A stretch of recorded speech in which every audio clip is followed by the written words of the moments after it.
La lecture méditative vous sera faite au 16e chapitre de l'évangile de Matthieu et nous lirons les versets 13e jusqu'au verset 18e.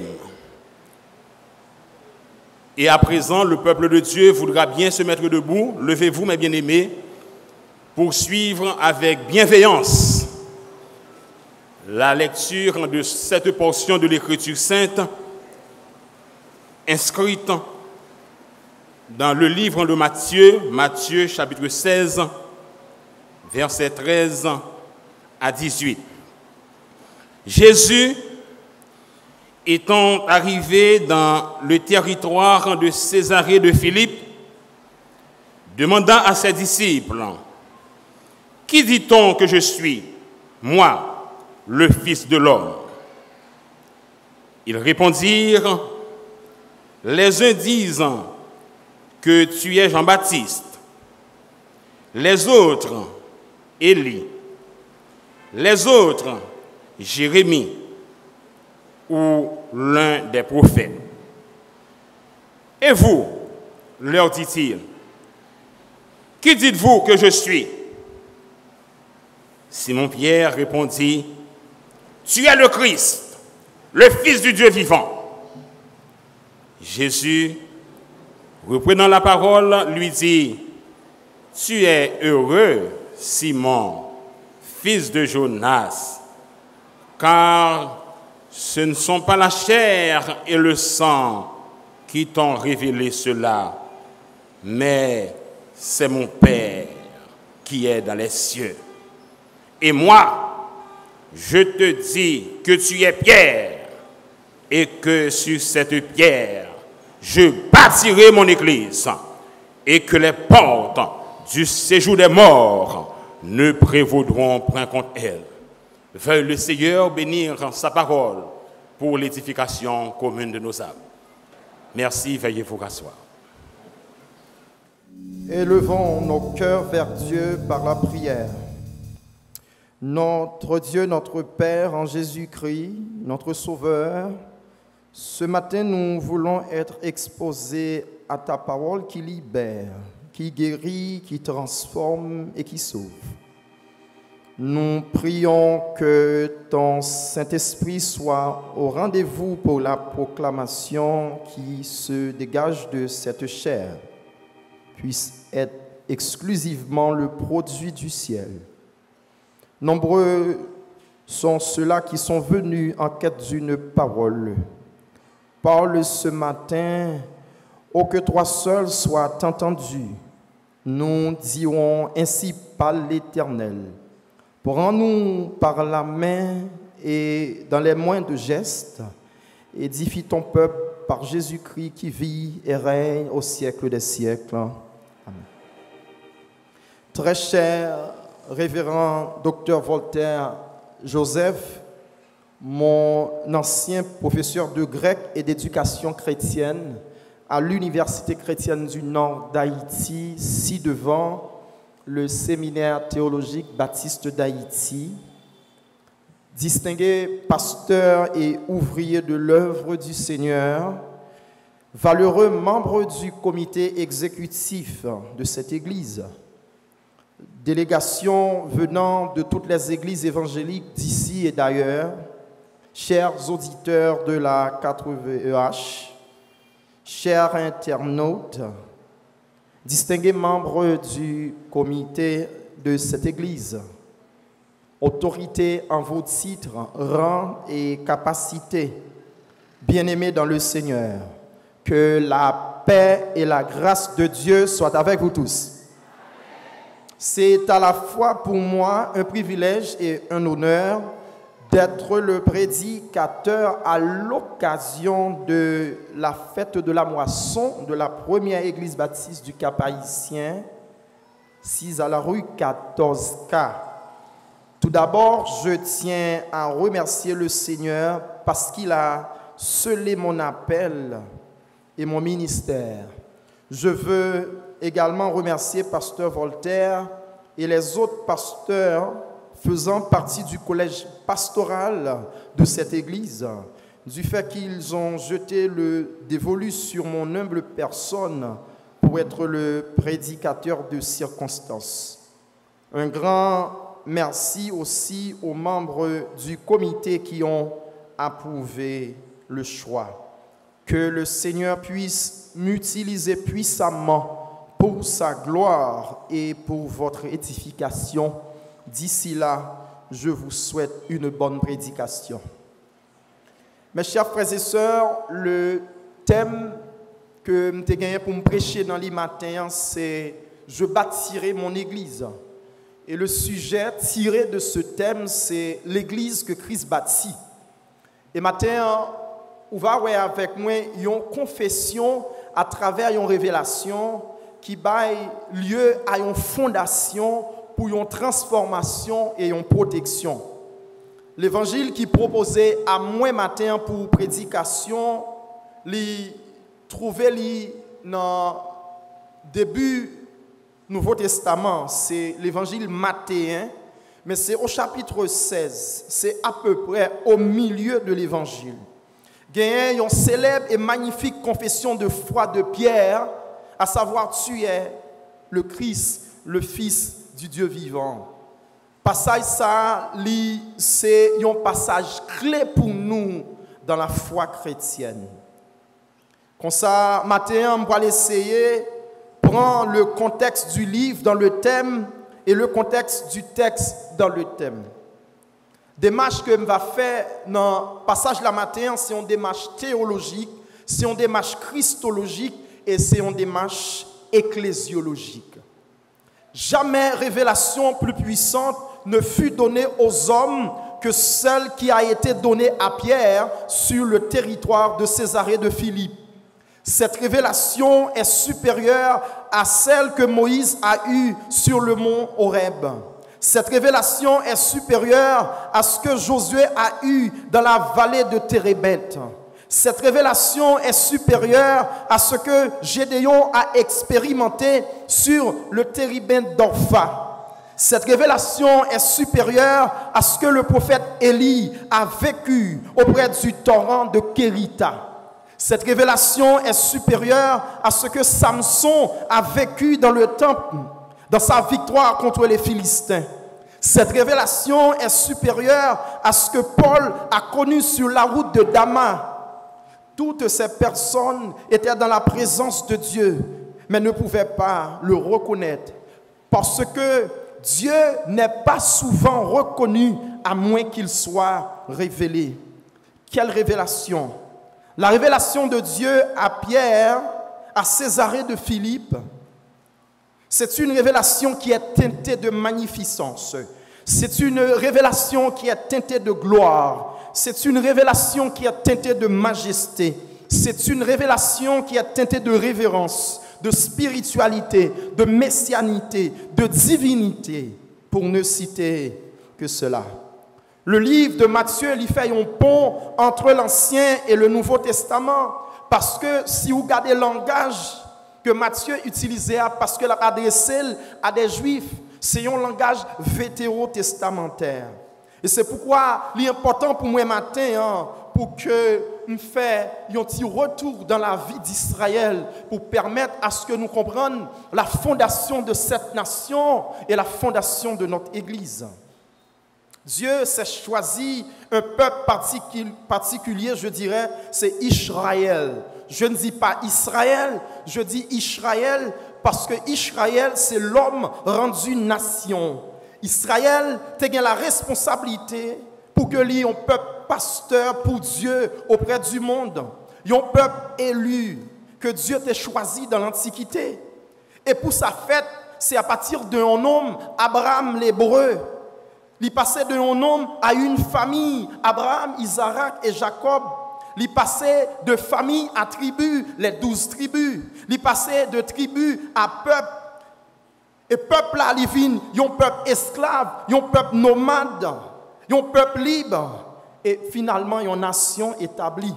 Et si Israël, dans toute sa civilisation, je dirais, a connu Dieu dans ces 4 côtés-là que je vais vous citer. Israël a connu Dieu comme le roi de sa terre, premier T, comme le Dieu de son temple, deuxième T, comme le berger de son troupeau, troisième T, et comme le Seigneur de son témoignage. S'il est le roi de leur terre, c'est leur Dieu territorial. S'il est le Dieu de leur temple, c'est leur Dieu sacerdotal. S'il est le berger de leur troupeau, c'est leur Dieu commercial. S'il est le Seigneur de leur témoignage, c'est le Dieu de leur morale. Le roi d'Israël est devenu notre roi. Il est notre roi. Le Dieu du temple pour Israël est devenu notre Dieu sacerdotal. Le berger du troupeau d'Israël est devenu notre Dieu commercial. Le Seigneur du témoignage d'Israël est devenu le Dieu de notre morale. Ma question pour vous ce matin, où est ta terre? Où est ton temple? Où est ton troupeau? Où est ton témoignage? Le roi de la terre, le Dieu de ton temple, assure ton économie pour te donner un témoignage. Il y a ceux qui perdent leur terre, leur temple, leur commerce, mais qui gardent leur témoignage. Ça me dit au matin, pendant qu'il y a pris terre là, il était waouh. Pendant qu'il y a crasé temple là, il était Dieu. Pendant qu'il y a attaqué commerce, il était berger.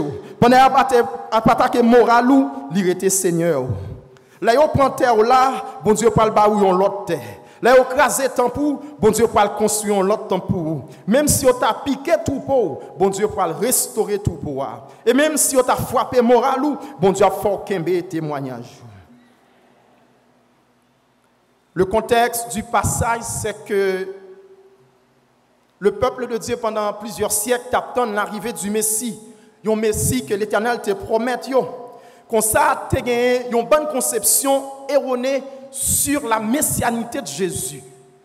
Ou qu'on ait le roi tant de bagaille et ou une conception qu'on fait de bagaille là, et le bagaille là finalement arrivé, c'est soit on compte bien dessus. Imaginez le peuple juif qui attendait un Messie pendant si longtemps. Et finalement, Jésus est arrivé et on dit que c'est le Messie. Écoutez la voix des gens du premier siècle par rapport à la messianité de Jésus.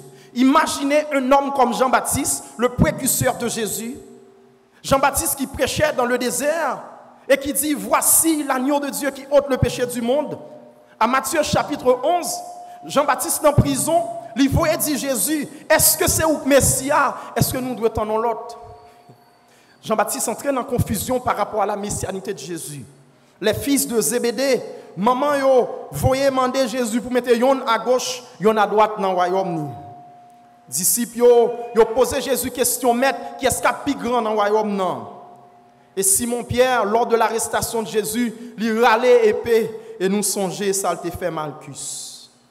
Comme ça, Juifs yo t'attendent un Messie politique peut-être, un nouveau David pour renverser Romains yo qui t'a oppressé Israélites yo. Peut-être yo t'attendent un Messie religieux, un nouveau Moïse pour continuer à faire appliquer la loi. Peut-être yo t'attendent un nouveau Melchisédek pour restaurer le sacerdoce corrompu d'Israël. Peut-être que tu attends un messie social, un prophète pour renverser l'ordre social de l'époque entre les hommes et les femmes, entre les riches et les pauvres, entre les juifs et les non-juifs. Est-ce que c'est un messie royal ou bien un messie sacerdotal? Autant de questions qui t'a posées par les amis et les détracteurs de Jésus. Il y a des gens qui croient que la mission de Jésus, c'est une mission qui est purement sociale. Parce que pour eux, Jésus est venu pour briser les barrières de race, de sexe, de classe, de culture et de religion. Pour l'autre monde, la mission de Jésus, c'est une mission politique. Parce que croit que Jésus est venu pour dénoncer le pouvoir corrompu des Romains. Pour l'autre monde, la mission de Jésus, c'est une mission qui est purement religieuse. Parce que l'établissement avec les scribes, les sadducéens, les pharisiens, ils ont gardé le pouvoir religieux. Pour l'autre monde, la mission de Jésus, c'est une mission spirituelle, parce que on croit que Jésus est venu pour libérer des pécheurs comme Zachée, la femme samaritaine. Même Jésus, pas d'accord pour révéler le Messie en public par rapport à la conception que le monde a fait de messianité. Mais on a un bagage que m'a dit, c'est que Jésus t'a rempli les deux conditions sine qua non pour accéder au trône d'Israël comme Messie. Parce que Matthieu nous dit en Matthieu chapitre 1er, Jésus, fils de David, fils d'Abraham. Comme ça, Jésus remplit les deux conditions. Il est à la fois fils de David et fils d'Abraham. Il remplit les deux conditions sine qua non. D'une manière biologique, il est fils d'Abraham parce qu'il est juif de manière ethnique. Mais d'une manière juridique, il est fils de David parce qu'au psaume 89, David a reçu cette promesse à travers l'alliance davidique. Ton trône sera éternel. Jésus trouvait dans le territoire Césarée de Philippe, dans le carrefour du paganisme. Là, dans le premier siècle, là, où gagnait la Rome qui t'a dominé le monde avec la religion, les Grecs qui t'a dominé le monde avec la philosophie et les Juifs qui t'a dominé le monde avec la religion. D'où l'église là qui t'a prend naissance par rapport à la déclaration que Jésus t'a pour faire. Tu es trouvé dans un monde romanisé, un monde judaïsé, un monde hellénisé. Et il fallait attendre l'arrivée de Christ pour christianiser le monde. La ville de Césarée de Philippe est située à environ 40 km au nord-est de la mer de Galilée. J'ai eu une chance pour me visiter ville ça, l'homme allé dans la terre sainte pour un cours d'archéologie biblique. Et comprendre lieu ça, c'est là Jésus t'a pas le retirer par rapport à agression, par rapport à incompréhension de la part de l'établissement et des autorités romaines. Jésus t'a pas le retirer pour aller avec disciples jusqu'à Césarée de Philippe pour lui poser une question. Et c'est cette question ça que t'a fait que yo joigne identité. Il dit qui dit-on que je suis, moi le fils de l'homme? C'est la première partie de la question. Et réponse yo te montré que tu as une confusion vrai. Disciples répondent, il y a des gens qui disent ou c'est Jean-Baptiste, il y a des gens qui disent ou c'est Élie, il y a des gens qui disent ou c'est Jérémie, il y a des gens qui disent ou son prophète. Et Jésus t'a pas précisé question avec un vous pluriel. Il dit vous, qui dites-vous que je suis? Et nous connaissons Pierre déjà, nèg dans devant, il courir répondre, tu es le Christ, le Fils du Dieu vivant. À la généralité de la question, qui dit-on que je suis? Jésus voulait dire quelles sont les idées que font véhiculer les écoles de pensée sur moi, mon ministère et mon œuvre. C'est une histoire générale de la théologie par rapport à la christologie. Dans ce contexte, toutes les pensées et les courants de théologie sortaient. Jésus voulait les aider dans leur réponse. Et il était orienté parce qu'il dit « Qui dit-on que je suis, moi, le Fils de l'homme ?» En d'autres mots, Jésus dit « Pas vindim c'est petite Marie avec Joseph, parce que me dit nous ça déjà, moi, le Fils de l'homme. » Monsieur dit, les uns disent, les autres disent, ils ont pléiade de réponses. Et dans toute réponse, ça, nous avons saisi plusieurs doctrines. D'un côté, la doctrine de la réincarnation, de l'autre côté, la doctrine des humanistes, et finalement, la doctrine des musulmans. La doctrine de la réincarnation, c'est là où on dit Jésus, c'est Élie, Jérémie, Jean-Baptiste. La doctrine des musulmans, c'est là où on dit ils sont prophètes.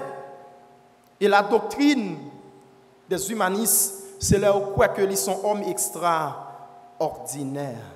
Comprendre que Jean-Baptiste, c'est un prédicateur de conviction qui était qu'on prêchait avec hardiesse. Élie, c'était un grand prophète qui était qu'on fait en pile miracle. Jérémie, c'est un prophète qui était pleuré sur la ville de Jérusalem. Et prophètes en général, ils étaient qu'on prédire l'avenir. Et nous avons comprendre une comparaison, parce que même en tant que Jean-Baptiste, Jésus était qu'on prêchait avec hardiesse. Même en tant que Élie, Jésus était qu'on fait en pile miracle. Même en tant que Jérémie, Jésus t'a pleuré sur la ville de Jérusalem. Et même en tant que prophète, Jésus t'a dénoncé et révélé le futur. Une révélation directe. Dieu n'est pas souvent reconnu à moins qu'il soit révélé. Et comprendre, mes chers frères et sœurs, seule la foi peut identifier la révélation que Dieu donne de sa personne, de sa présence, de son pouvoir, de sa puissance à travers sa parole. Je veux vous dire ce matin, derrière la parole de Dieu, il y a la présence de Dieu. Derrière la présence de Dieu, il y a la personne de Dieu. Derrière la personne de Dieu, il y a la puissance de Dieu. Derrière la puissance de Dieu, il y a le pouvoir de Dieu. La démarche de connaître Dieu est impossible à l'homme. l'homme dans sa rationalité, l'homme dans sa connaissance, l'homme dans son intelligence ne pouvait pas saisir Dieu. Paul dit nous qu'il y a la connaissance, il y a l'intelligence et il y a la sagesse. La connaissance, c'est la somme totale des choses que nous savons.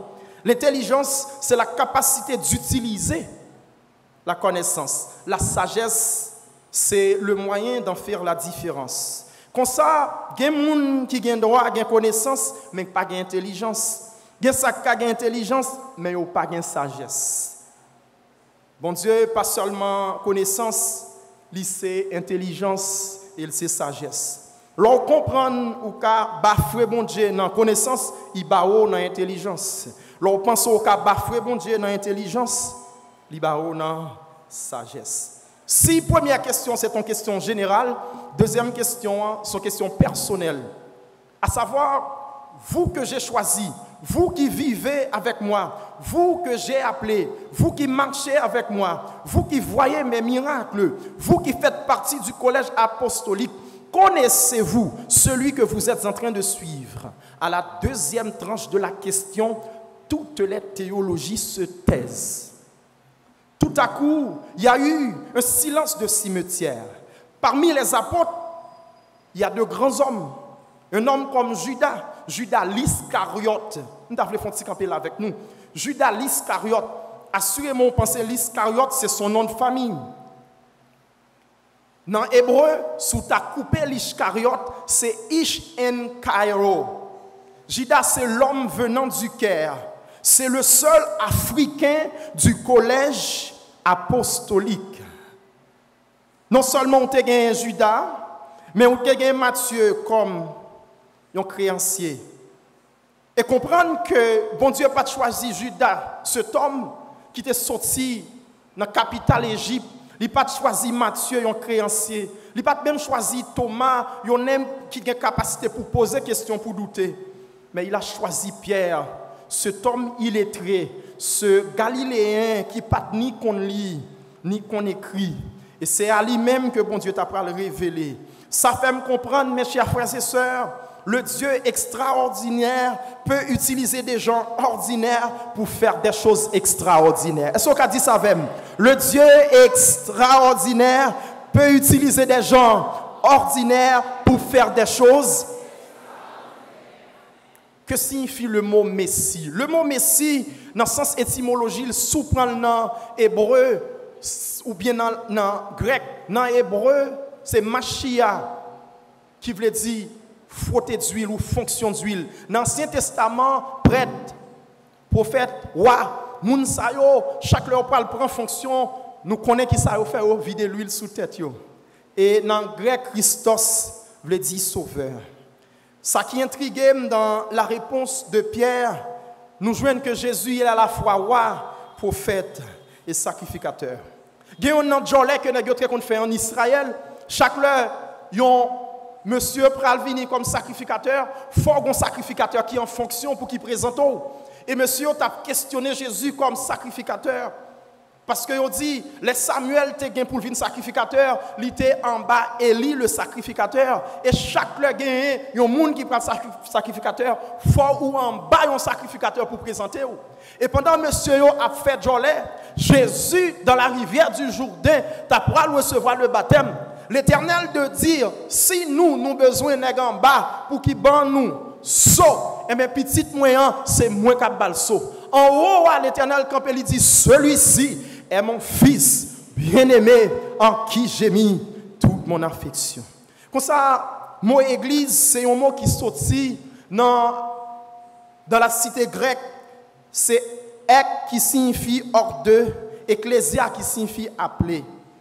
Donc, nous autres, comme chrétiens, ça, son mot qui sortit dans la culture grecque, et moun yoterele qui te connaît dans l'Ecclésia, c'est moun qui te choisi pour discuter les affaires de la cité. Comme ça, dans la Bible, il y a 3 grandes institutions instituées par Dieu.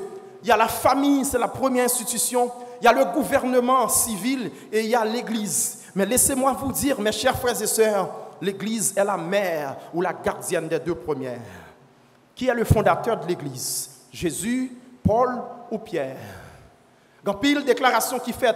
Mais mes chers frères et sœurs, comprendre, Paul, c'est le théologien de l'Église. Parce que la majorité dans lettres que nous gagnons, sans Paul, il y a une bonne bagaille dans l'Évangile que nous ne pouvons pas comprendre. Parce que dans l'Évangile, c'est des déclarations. Mais dans l'Épître, c'est des explications. Si Paul, c'est le théologien de l'Église, eh bien, Pierre, c'est le pasteur de l'Église. Et Jésus, c'est le fondateur de l'Église. Il dit, je bâtirai mon Église et les portes du séjour des morts ne prévaudront point contre elle. Jésus est à la fois le fondateur, le protecteur et le possesseur. L'Église a pris naissance le jour de la Pentecôte. Ainsi, par voie de naissance, l'Église est pentecôtiste. Et par voie eschatologique, l'Église est adventiste. Par voie d'ordonnance, l'Église est baptiste. Donc, je fais partie de l'Église pentecôtiste qui est devenue adventiste et enfin qui est devenue baptiste. Donc, les dénominations, ce sont des confusions. Si l'Église Pachita sous Pierre, c'est sous qui moun l'Église Achita. Écoutez la déclaration de Jésus. Dans le grec, il dit à Pierre, tu es Pierre, et sur cette pierre, je bâtirai mon église. Je dis à des gens qui fait capital théologique, qui avait texte ça, pour dire l'église la chita sous Pierre. Mais si vous allez dans le grec là, vous dit, tu es Pétros, Pierre, ton nom veut dire caillou, yon ti roche. Et sur ce Pétra, sur ce rocher, à savoir ta déclaration que je suis le Fils du Dieu vivant, je bâtirai mon ecclésia. Comment on comprendre on est tant coup Pierre que Jésus te dit arrière de moi Satan pour l'église Atachita souli. Comment on comprendre on est tant coup Pierre enfin même que quand l'a chanté 3 fois, il a renié Jésus pour l'église Atachita souli. Comment on comprendre on est tant coup Pierre que Paul à un certain moment te traité d'hypocrite par rapport à la position que te prend face à païen. C'est vrai. Pierre remplit un rôle important dans le collège apostolique, mais l'église l'a dit pas chita sous Pierre. Et la déclaration que Jésus t'a fait pour nous garantir, il dit, et les portes du séjour des morts ne prévaudront point contre elles. Comprendre, mes chers frères et sœurs, Jésus t'a établi l'église sous la terre. Pour qui ça? C'est pour lui donner nous autorité sur ce qui est pour nous dans le ciel. C'est pour nous donner autorité sur ce qui est contre nous sur la terre. C'est pour nous donner autorité sur ceux qui s'opposent à nous dans l'espace. Je reprends. Jésus a bâti son église pour nous donner autorité sur ce qui est pour nous dans le ciel. Pour nous donner autorité sur ce qui est contre nous sur la terre. Pour nous donner autorité sur ceux qui s'opposent à nous dans l'espace.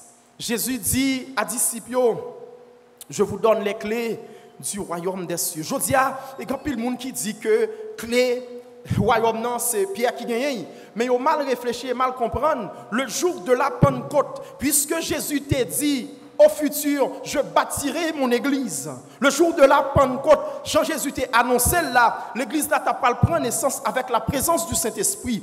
Et qui a prêché le sermon qui t'a baillé 3000 personnes à la conversion? C'est Pierre. Et nous qu'à comprendre, c'est ça, ça veut dire les clés du royaume.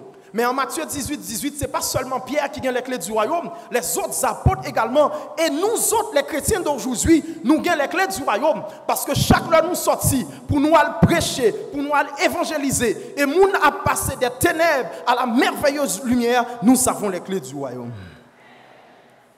Maintenant, comme membre de cette église, je voulais parler nous de la fonctionnalité de la bergerie. Il repose sur 3 principes. Le principe de la relation. Je connais mes brebis et elles me connaissent. Le principe de la communication. Mes brebis entendent ma voix. Le principe de la direction et elles me suivent. Si vous t'avez demandé matin, pasteur, qu'est-ce que vous savez de Jésus? Ndabzou, c'est l'enfant de Marie, c'est le frère de Jacques. C'est le Fils de Dieu incarné. Il est né à Bethléem. Il est élevé et grandi à Nazareth. Il a été adopté par Joseph, vu dans le temple à 12 ans, effacé à la vue des Juifs jusqu'à 30 ans. c'est le rédempteur d'Adam, c'est le vindicateur d'Abel, c'est le sacrifice d'Abraham, c'est la flèche de Gédéon, c'est la musique de David, c'est le baume de Galaad de Jérémie, c'est le rédempteur de Job, c'est le Boaz de Naomi, c'est l'enfant de Marie, c'est l'arche de Noé, c'est le buisson ardent de Moïse, c'est la fidélité de Joseph, c'est l'âme de guerre de Gédéon, c'est la force de Samson, c'est la sagesse de Salomon, c'est le courage de Josué, c'est l'échelle de Jacob, c'est le bélier à la place d'Isaac, c'est le fils de Dieu, c'est le sentier au milieu du chemin, c'est le roi de Matthieu, c'est le serviteur de Marc, c'est le grand physicien de Luc, c'est la parole faite chair de Jean, c'est le Saint-Esprit des actes, c'est le Fils unique du Père, c'est le Dieu béni éternellement, c'est l'Amen, c'est l'Alpha et l'Oméga, c'est le commencement et la fin, c'est le premier et le dernier, c'est celui qui était, qui est et qui sera. C'est ce Jésus que nous acclamons ce matin. C'est ce Jésus que nous célébrons ce matin. C'est ce Jésus que nous glorifions ce matin. C'est ce Jésus que nous magnifions ce matin. C'est ce Jésus que nous exaltons ce matin. C'est ce Jésus que nous adorons ce matin. C'est ce Jésus que nous louerons ce matin. Je dois vous dire, mes chers frères et sœurs, si les évangiles sont des proclamations, les épîtres sont des explications.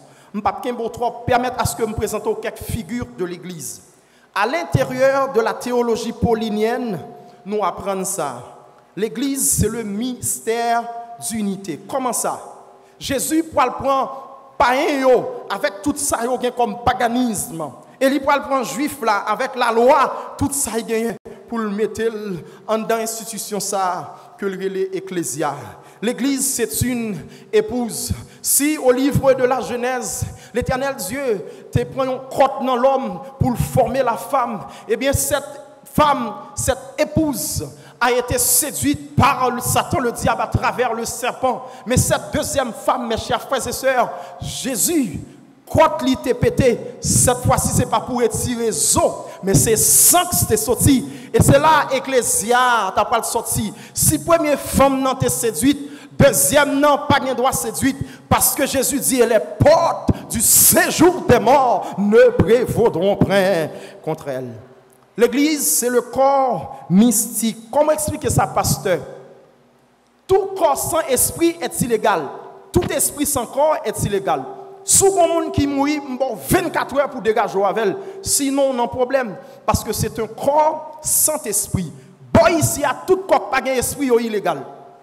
Comme ça, tout esprit pas de corps ici, il est illégal. L'Éternel a envoyé ange, bon, ici, il voit sous forme vent, sous forme tempête, il prend forme humaine. Même l'Éternel respecte le propre principal, parce que il voit petit li a venu sur la croix, il prend une forme humaine. Comme ça, là nous dit l'Église, c'est un corps mystique de Christ. Eh bien, chaque corps, il y a deux bagages pour penser à lui. C'est masse plus esprit. Au livre de la Genèse, l'Éternel fin prend masse là, ça le fait. Il soufflait là-dedans. Le jour de la Pentecôte, le masse là t'est réuni. Qui ça l'Éternel fait? Même souffle que tu es entré dans l'homme, comme ça, moi, avant, mes chers frères et sœurs, au moment de notre conversion, si, bon, ici, tout coq pas d'esprit dans yo illégal, attention, parce que un bon esprit qui a vagabondé et qui a cherché corps pour y entrer. Mais gloire à Dieu, moi, avant, nous avons un esprit de Dieu dans nous, viens cause d'esprit, ça, il pas qu'approcher nous. Comprendre? Là, Jésus dit, je bâtirai mon église et je bâtirai mon corps. Et c'est ça que fait moi avant. Des fois, moun vin pour pilonner nous. Mais on bagay yo pas comprendre, yo pas qu'à faire nous parce que nous non comme mystique. Gen moun qui parle mal nous t'a souhaité que nous fou, yo ouais nous pas fou, yo pas qu'à comprendre parce que nous corps mystique. Gen moun qui voyait derrière nous, yo t'a souhaité que nous mourir avec expédition que yo fait, nous toujours là parce que nous non corps mystique. La chair voulait caler moi avant, les matières voulaient caler moi avant, l'esprit a fait nous poser. Le mystère de la troisième race. L'Église, c'est le mystère de la troisième race, mes chers frères et sœurs. Si dans une conception biblique, il y a deux races. Il y a le juif et le non-juif. Mais ça, Jésus pour le faire. Il peut le prendre juif là, et il peut le prendre non-juif là. Là, il peut le mettre dans une troisième race qui est l'Ecclésia. Comme ça, matin, Madzou, l'Église qui bâtit, c'est un corps mystique. L'église qui bâtit, c'est le mystère de l'unité. L'église qui bâtit, c'est le mystère de la troisième race. L'église, c'est une armée. Je dis à mes chers frères et sœurs, Paul dit nous, prenez toutes les armes de Dieu. Et je dis à nous chanté, nous crasé diable sans bâton. Paul dit nous, prenez toutes les armes de Dieu. Et puis nous dit, nous crasé diable sans bâton. Attention à ça, nous chanté. Parce que des fois, hymnologie nous, par rencontrer théologie nous. L'église, c'est une épouse. L'église, c'est un homme nouveau. L'église, c'est la lumière au sein de ténèbres. Que fait la lumière, pasteur? La lumière préside. Dès que la lumière soit à une place, la lumière prend la première place. En tant que lumière, nous devons occuper la première place. La lumière préside au jour, en sorte que toutes les journées de l'année 2022, demandez-nous présider. Si bon Dieu demandez-nous présider dans le monde, comme agent de son royaume, moi, nous devons présider. Dans la souffrance, préside. Dans les épreuves, préside. Dans la tentation, préside. Parce que la lumière pas jamais prend deuxième place, mais la lumière prend première place. Deuxième fonction de la lumière, c'est pour séparer. C'est pour séparer les ténèbres avec la lumière. En sorte que après nous finissons présider, il faut nous connaître comment pour nous séparer ce qui est bien de ce qui est mal, ce qui est injuste de ce qui est juste, ce qui est immoral de ce qui est moral. Troisième fonction de la lumière, c'est pour marquer les époques, je dirais. Dieu nous a placés en Haïti, à Cap-Haïtien, à la rue 14, pour marquer les époques de ce pays, pour marquer l'église du troisième millénaire, pour marquer les époques de votre famille. Comprenez, mes chers frères et sœurs, l'église n'est pas un monument, mais l'église c'est un mouvement qui a commencé à Jérusalem avec 12 personnes. L'église passait de 12 à 120, de 120 à 550, de 550 à 3000, de 3000 à 5000. Je dis dans le monde, gagné 2,2 milliards de chrétiens à travers le monde. Comme ça, l'église pas qu'un monument, mais l'église c'est un mouvement. Que nous soyons une église de réveil spirituel. Quel que soit le parti politique qui est au pouvoir, nous brillerons. Ainsi, nous reviendrons semaine après semaine, mois après mois, année après année, pour briller dans ce pays, dans cette ville, dans ce quartier. Pour chaque couleur, nous, pour dire, voici la lumière. Comme église, nous devons regarder passer nous, pour que nous puissions conquérir présent nous, et pour nous assurer futur nous.